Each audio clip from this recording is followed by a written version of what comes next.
I'm an impartial journalist, as you know, but I'm getting a bit annoyed with this preposterous... Such an impartial journalist.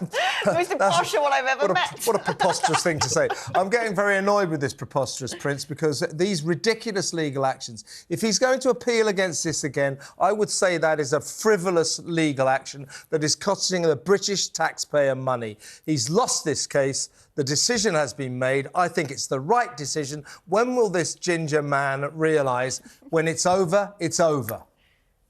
Good afternoon, Kevin. Good afternoon, Alex. From the very start, this was a misconceived action by the Prince of Litigation because he does get police protection when he's in this country. You will saw on his 25-hour flying visit to see his father, the King, after it was announced the King had cancer.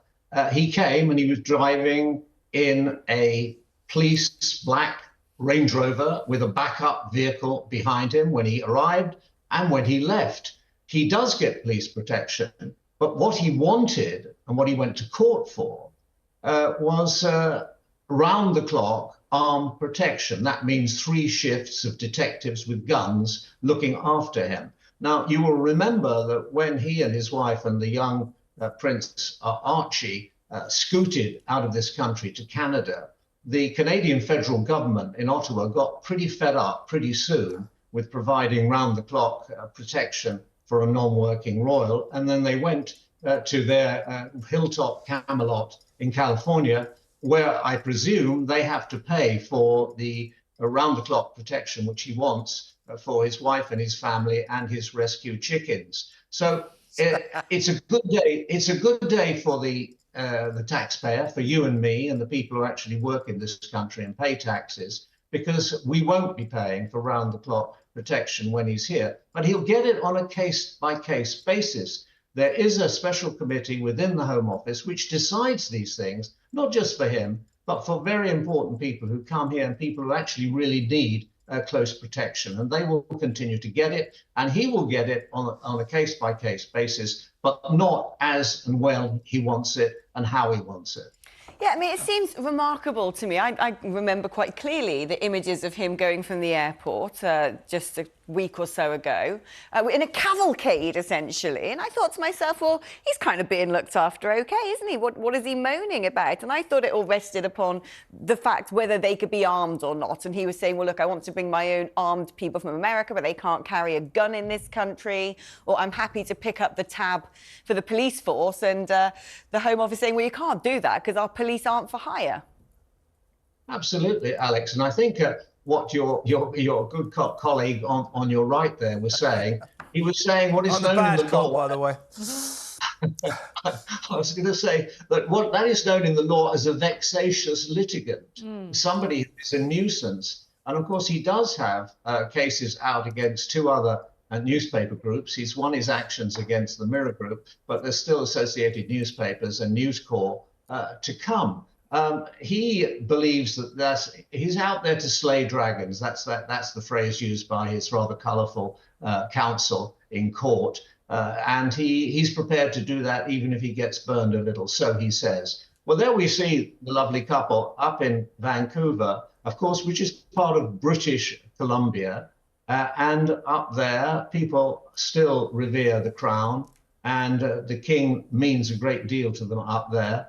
And they used to be very, very friendly towards the Prince and his brother, Prince William. You remember when they went to Canada as youngsters and they were in the ski area, there were girls swooning for them years ago. So things do change, but he is obviously on a mission.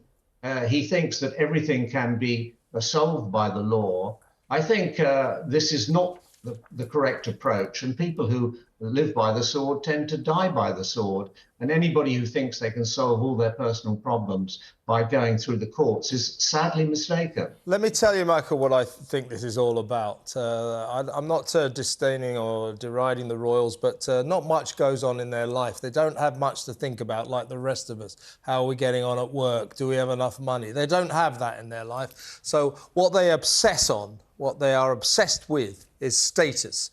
Hence, we saw Andrew yesterday taking the lead at King Constantine's memorial service, trying to get back to that status that he used to have. He never will, of course. But Harry, this is about status. He wants the status of someone who warrants royal protection, armed police protection when he comes to Britain, because the rest of the family get that. That's all it is.